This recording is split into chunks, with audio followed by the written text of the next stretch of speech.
ভণ্ড, নির্লজ্জ, প্রতারক বলে যুক্তরাষ্ট্রকে কটাক্ষ করেছে ইরান। তেহরান স্পষ্ট করে বলেছে, ইসরায়েলের সবচেয়ে ঘনিষ্ঠ মিত্র এই রাষ্ট্রটির মানবাধিকার নিয়ে কথা বলার কোনো নৈতিক অধিকারই নেই। 2022 সালের 16 সেপ্টেম্বর ইরানের নৈতিকতা পুলিশের হেফাজতে মাহসা জিনা আমিনির মৃত্যুবার্ষিকীতে মার্কিন পররাষ্ট্র দপ্তরের বিবৃতির পরই এভাবে ক্ষোভ জানিয়েছে ইরান।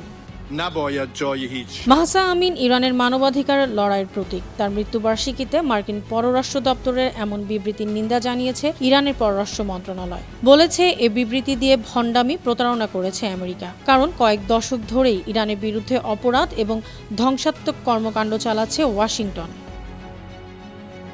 ইরান বলছে, যুক্তরাষ্ট্র ইসরায়েলের প্রধান সমর্থক। তারা নিজেরাই বর্ণবাদী নীতিতে লিপ্ত। তাই মানবাধিকার নিয়ে কথা বলার কোনো নৈতিক অধিকার আমেরিকার নেই। ইরান স্পষ্ট করে জানিয়ে দিয়েছে, তারা কখনো যুক্তরাষ্ট্রের শাসক গোষ্ঠীর বর্বরতা, অবৈধ হস্তক্ষেপ বা চলমান শত্রুতা ভুলবে না। ইরানি জনগণ তাদের ক্ষমা করবে না।